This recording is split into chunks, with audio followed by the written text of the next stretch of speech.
Hey everybody, it's your girl Bondy Blue and I am back for another Bondy Blue show. So let's go ahead and get into the topics. So let's start with ASAP Rocky. ASAP Rocky has been found guilty in the assault case that occurred in Sweden that he just got released from jail for last week. So the Jasmine brand is reporting ASAP Rocky was handed a guilty verdict in his ongoing assault case. Fortunately for ASAP, while prosecutors wanted the court to sentence him to at least 6 months, he won't have to go to jail. The court determined that the incident wasn't of such a serious nature. The 30-year-old rapper, whose real name is Rakim Mayers, was charged after footage of him fighting a man, Mustafa Jafari, 19, in Sweden, surfaced in July. He pleaded not guilty and insisted he was acting in self-defense. Jafari was not charged or jailed. He was arrested after the fight and spent more than 3 weeks in jail as he waited for the county to decide if it would charge him. During his time behind bars, Kim Kardashian and Kanye West lobbied with the White House to try to convince Sweden to release him. Once the country decided to charge him, he went on to trial earlier this month.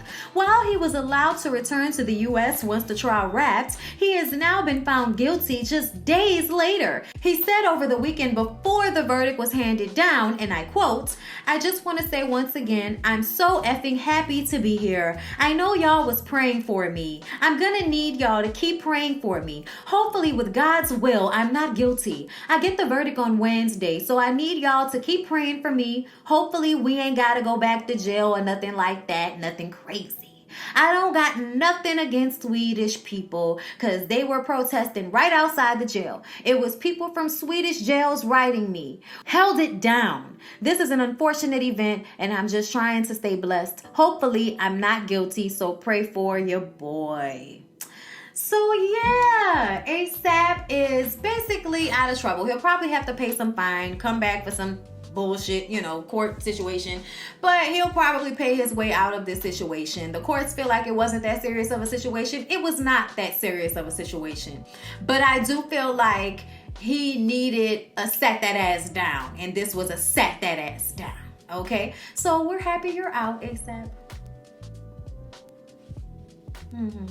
Amber Rose. You guys, I haven't talked about Amber Rose in quite a time. She irks my spirit.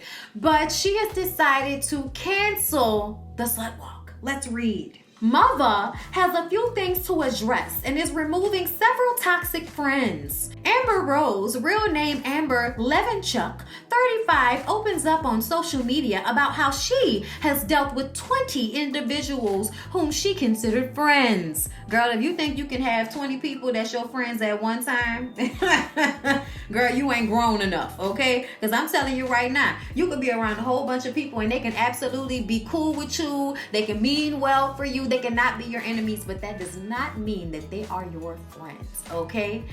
Y'all are acquaintances, all right? But people love throwing that friend word around, okay? So, and I quote, "So me, I stopped being friends with about 20 people last year. I've had friends steal jewelry and money from me, sleep with my boyfriends behind my back, male friends lying and telling people we were sleeping together, alcoholic drug addict friends, abusive friends, toxic personality friends. Bitch, that sounds like Hollywood." She continues sharing how a former friend called Child Protective Services on her after being called out for toxic behavior. And I quote, "And I even had a friend call social services on me twice for no fucking reason, only to sue me for calling her and cursing her out. When I found out it was her, shaking my head. That phone call cost me $168,000. Man, the list goes on. You have no idea. The funny thing is, I never snitched publicly on anyone. Ain't that some shit?" Amber touched on her choice to lay low key and wanting to be surrounded by positive energy only amid her pregnancy. And I quote, "People may not know this, but I'm extremely unproblematic."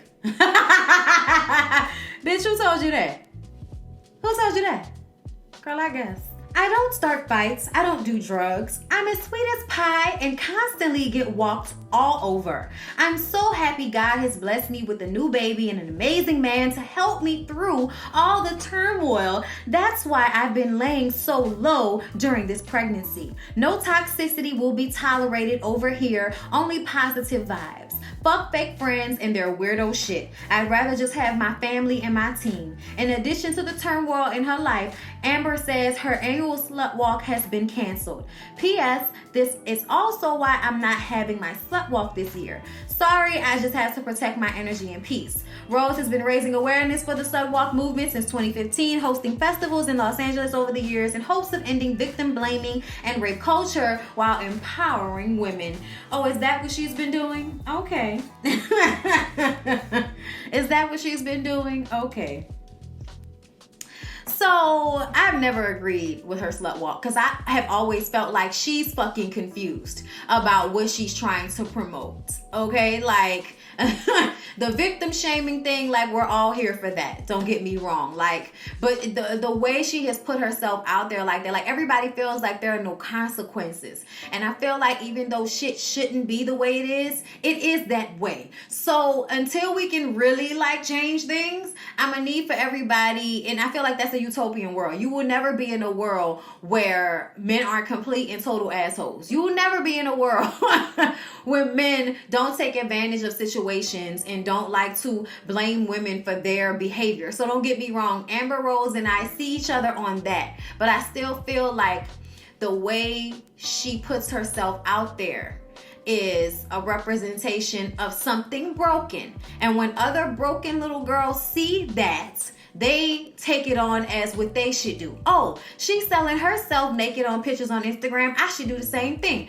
The difference between Amber Rose and everybody else is everybody else doesn't get the chance to do that at that level. Everybody else doesn't get a chance to have Kanye West as a boyfriend and then skyrocket the fame based off of just that. Y'all be out here thinking that shit is happening to everybody, and it is not. It is not. So for the regular, schmegular, average girl working at the Chase Bank, bitch, I'm gonna need for you to keep it cute online, okay? You know what I'm saying? Like, everybody's lifestyle doesn't work for everybody. And there are a lot of people that are influenced by lifestyles that are not realistic to regular fucking people, period. And I feel like Amber Rose's lifestyle was one of those. Her, Black China, the rest of the hoes. I don't hate on them. You know what I'm saying? Like, get your money, live how you live, be happy. I'm even happy that she feels the need to stay away from toxic people. But I'm gonna say that it shows some form of arrested development that you're just now learning at 35 that 20 motherfuckers can't be your friends. If they were stealing from you and doing all of this shit, they were never your friends, bitch. They were hanger-ons, and you could not decipher that they were not real friends earlier on, period. Okay? But I am happy for her. Like, I'm happy for her positive energy. I'm happy for her new baby. I'm happy for her new man. Girl, live your life. Be fucking happy. That's how I feel about it. But the fact that your slut walk is so stressful for you, I feel like that's only partially the reason why. You know what I'm saying? Like, I feel like, you know, she may do this again next year. She may not. But if she does, great. You know, I'm not going. So you guys, just a little tidbit from Love and Hip Hop Hollywood, because I can't keep fitting everything in the episode. So we're going to talk about it today. All right. Monique Slaughter continues to call out Love and Hip Hop production. I'll just keep telling the truth on my own. Fuck y'all is what she was quoted saying. So here's what they're saying. Okay.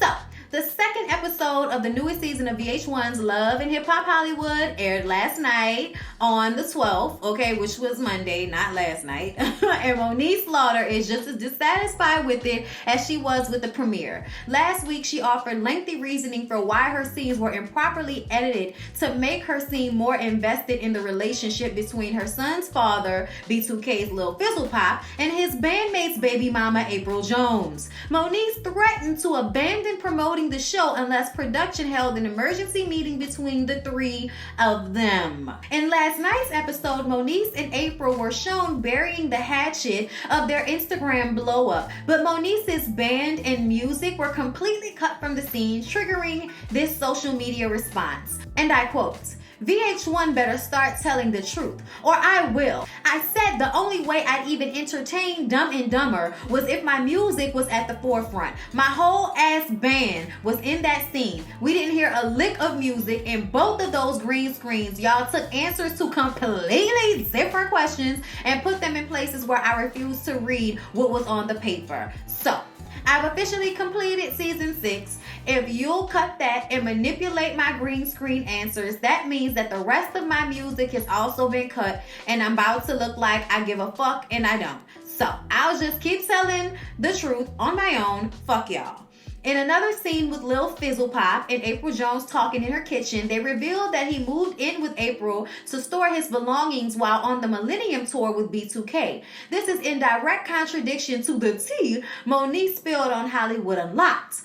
Moniece reiterated the real reason Lil Fizzle Pop reportedly moved in. On IG, she ranted, and I quote, "And no, he didn't put his shit in storage because of the tour. He put his shit in storage after he was raided for illegally selling drugs out his house in Simi Valley. He ran out the back door, went to LBC, then went to film NBC, came home the day of or the day before Cam's back to school night, turned himself in and bailed out." She continued, "Now tell the next lie so I can expose that one too. I'll wait."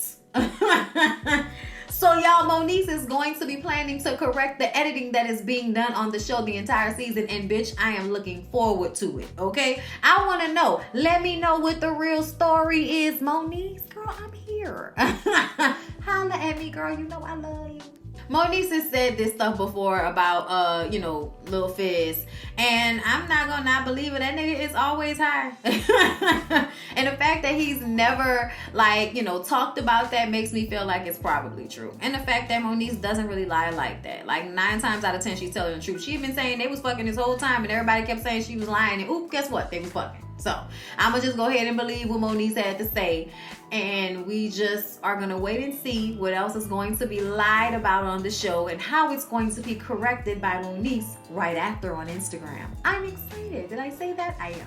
So Nicki Minaj had the internet streets ablaze this week, goddammit. Okay, y'all, I did not know what was going on. There was so many different things trending, going on with what she was talking about on Queen Radio. And y'all know whenever she comes out with Queen Radio, it's about to be some damn mess. She's ready to call somebody out, okay? And this time it was Joe Budden, okay? But before we get into that, let's start with the beginning and then try to link all of these stories together, okay? Because it starts off with Trina and Trina's A&R going on Funky Dineva's YouTube page, as well as making an Instagram post about how difficult it has been getting Nicki Minaj to do the video for Baps, which is the song that she and Trina just came out with that is on Trina's album, the album that Trina has been working on for 6 years. They did the song 2 years ago, I believe, and Trina did not have the budget when Nicki Minaj was ready to do the video. So then he said that Nicki Minaj went ghost and Trina was trying to call her and he was trying to call her and she would never answer, and he just can't believe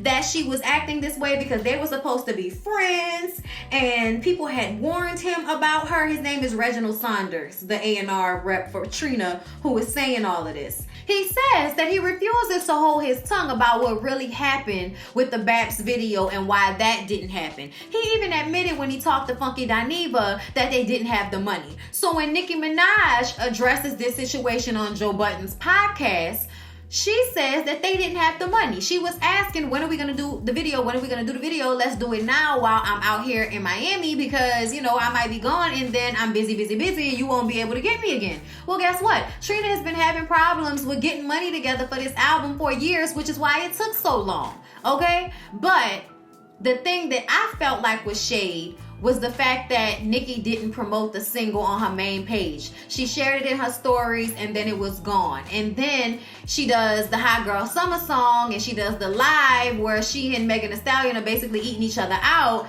And she's looking, everybody's like, well, not Trina, but everybody is like, so you're gonna do all of this press for the song that you did with Megan, but you're not going to do that for Trina because you're riding Megan's coattails. Okay, so I do believe that Nicki is seeing the opportunity that was missed with Cardi B. I think that regardless of how she may feel about her, she may have made the wrong move with fighting with her instead of, you know, fronting like she liked the girl at least for the sake of doing a song together or something.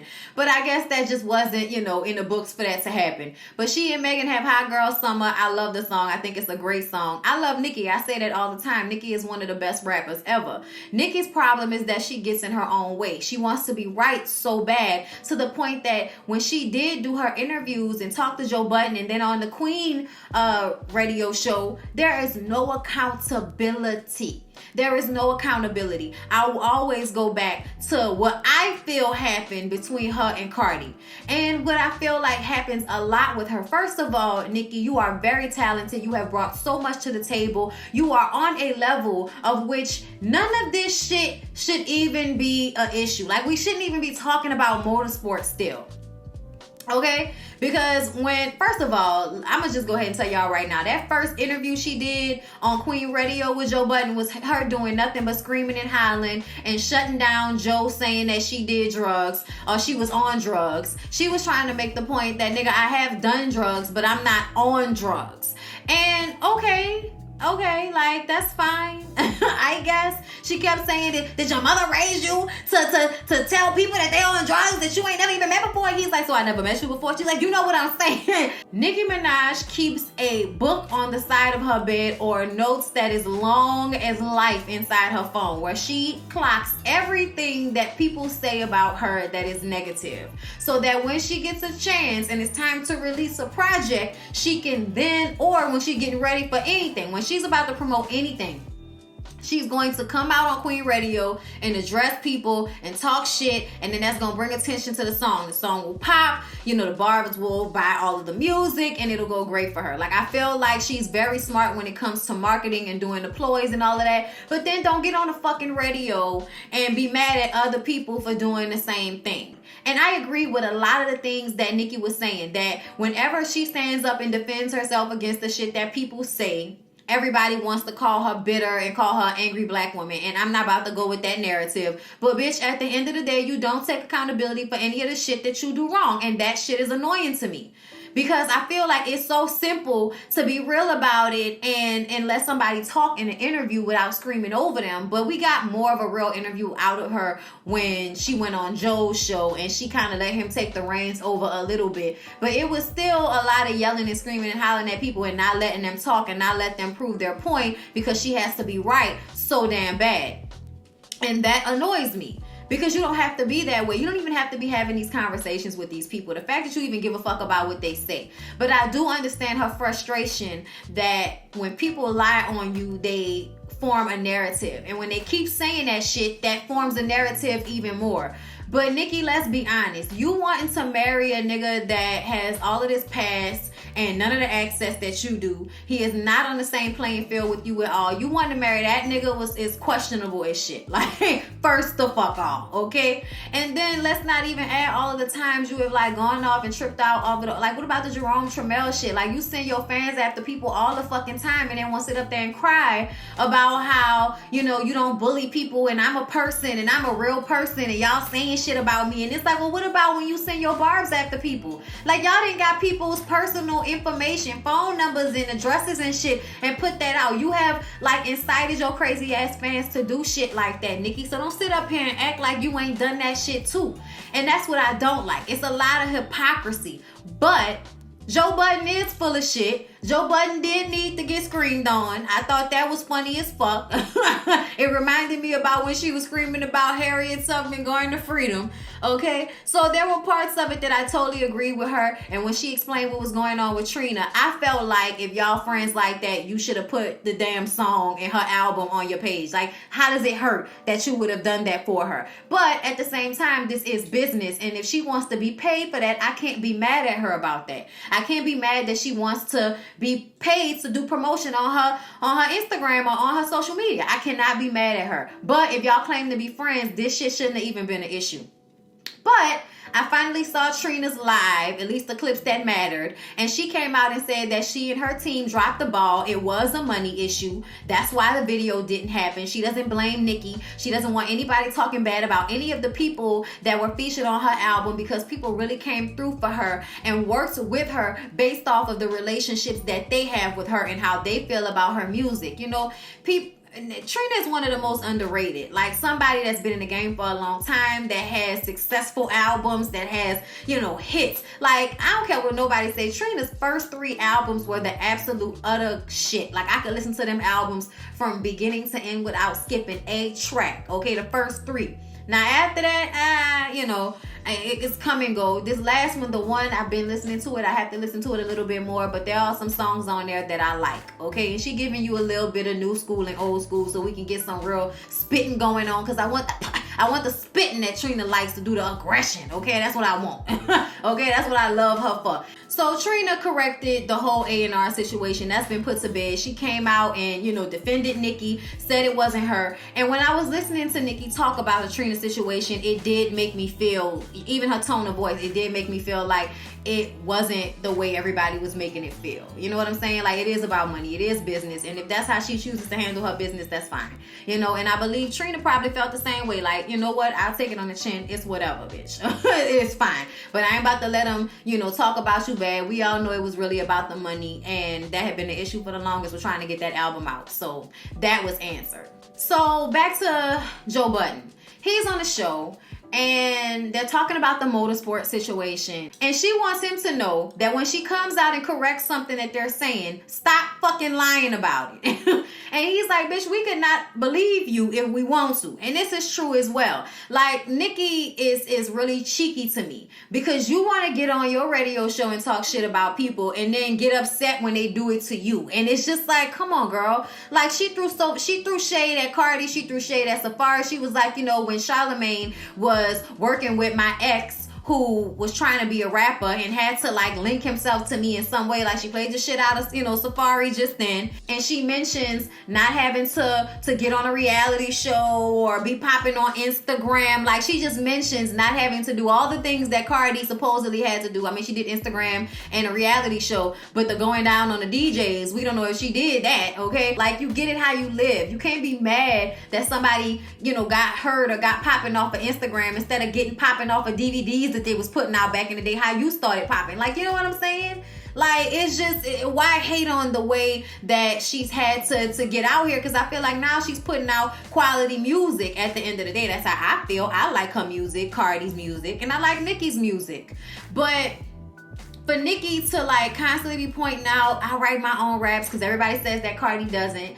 But so, y'all say Safari never wrote for her, but Safari is credited on a lot of her early albums. Her sound did change after they broke up. You know what I'm saying? Not to say that she's a bad rapper, not that they're not together, but I think that his input affected her sound in a positive way. And just because Safari can't make it pop for himself don't mean he can't make it pop for other people, or couldn't make it pop for her. You know what I'm saying? Like, some people are better at teaching than doing, so to speak, okay? And I think that Safari might be a case like that, but I think Safari is a personality all on his own, and I think he's created a space for himself separate from her. And if he had to get it through the reality shows when Mona was calling offering a paycheck, so the fuck what? You know what I'm saying? Like, you work with Mona too, just in a different capacity. So I feel like there's a lot of judgment going on with her, but don't judge me. You know what I'm saying? And that's what I don't like. But at the end of the day, I'm all here for her defending herself. But if you was going to have Joe on your show, let him speak, let him finish his statement, and then shoot his ass down. That way, people don't have to listen to you screaming at the top of your lungs for 30 fucking minutes, for an hour or whatever. Then she cuts his mic and shuts him down and doesn't want to let him talk when they get on this drug situation. Because he was like, so you saying you never popped the pill? And she was like, motherfucker, what do you mean? Like, are you dumb? Are you stupid? Like, just basically saying that don't act like, you know, oh, I'm saying I haven't popped the pill. I'm saying I haven't been on drugs. I ain't been out here like just sniffing coke on a daily basis. And that's good to hear, Nicki, because for a minute we didn't know what was going on. So what's going on with you might just be an actual emotional, mental depression, anxiety, you know, morphed into insecurities type of thing. Like, I do feel like she has her places of insecurity like everybody else, and being knocked out of her great spot is one of them. And yes, she does help and you know, pub other rappers. You know what I'm saying? But I've never seen her do anything to the extent that she's done with Megan, and I feel like it's because she learned from the Cardi situation and she realizes that Megan is hot right now, and if you could jump on the coattails, great. All right. Now, in between all of that, Bobby Lights was going off about that as well, about, you know, because everybody was saying she's riding Megan's coattails, and she is, but that's not a bad thing. Like, so the fuck what? I want a song from them too. I want a song with Cardi and Megan too.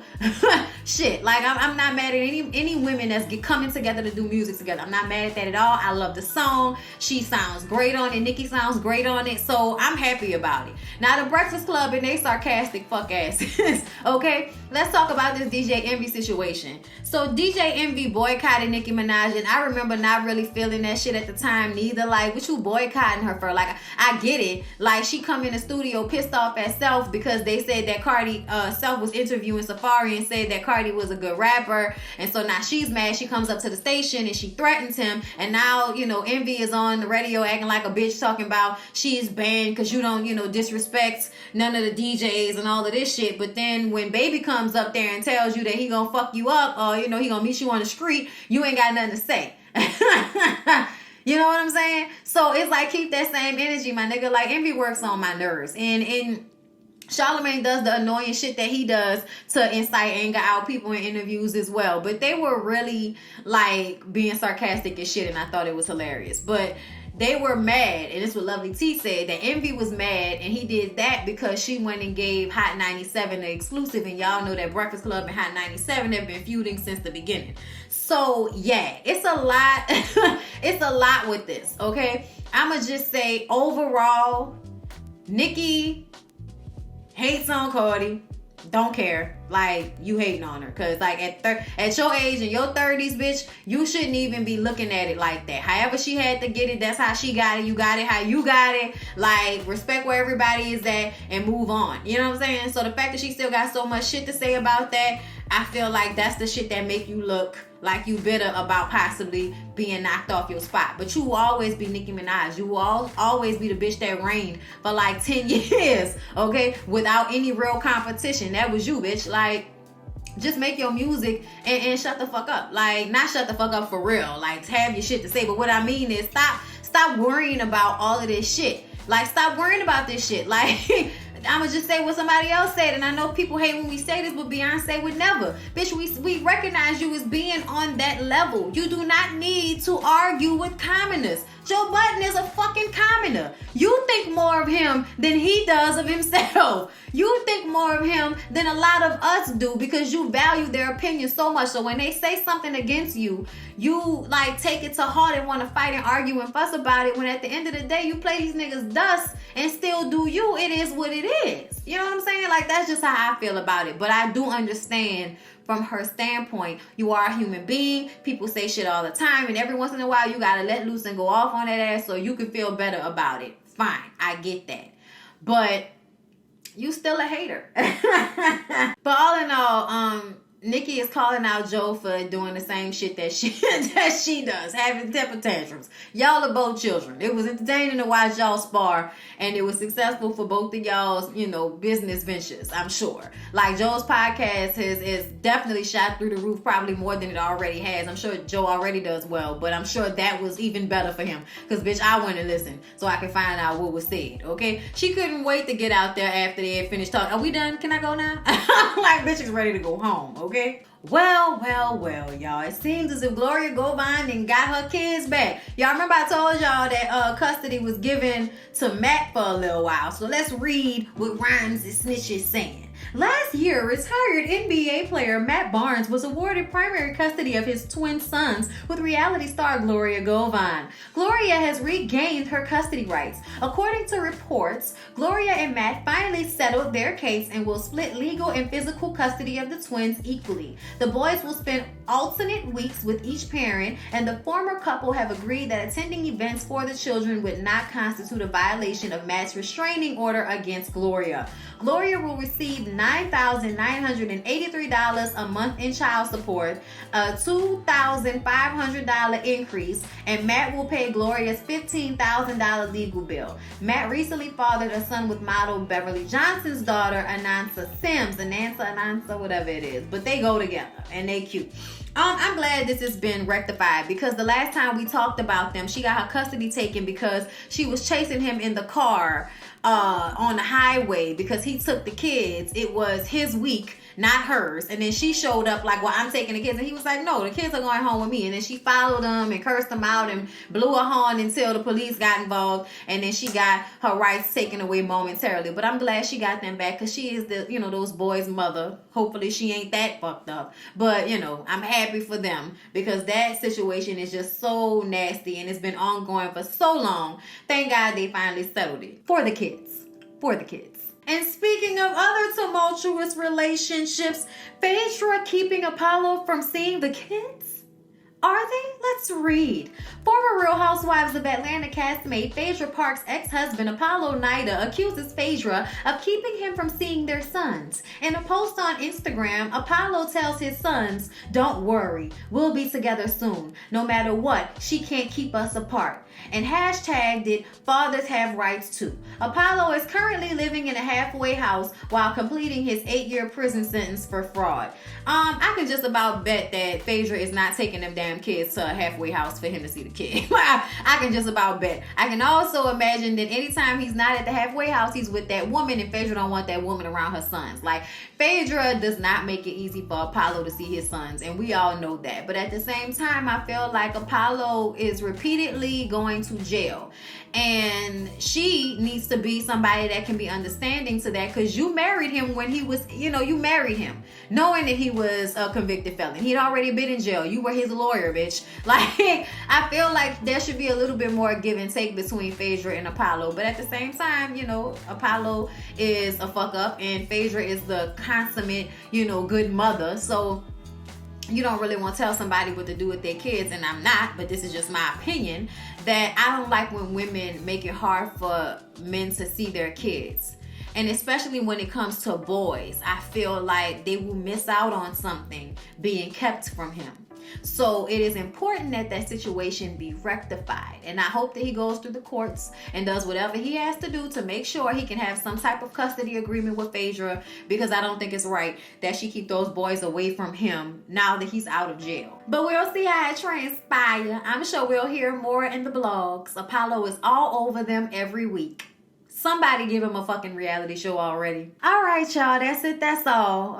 Shit, I think that's it. That's all. There's been so much going on. But anyway, I hope y'all enjoyed the video. Please don't forget to like, comment, and subscribe to my channel if you have not already. I love y'all so very, very much, and I will see y'all in the next one. Oh, and don't forget to become a member so you don't miss the very first upload of these videos. You don't have to wait for it to be monetized or what have you. So make sure you guys sign up on Patreon. The link is down below, or sign up here on YouTube. Click the join button, pay $4.99 to make sure you get these videos as soon as they're available. It is much appreciated. Thank you for your support.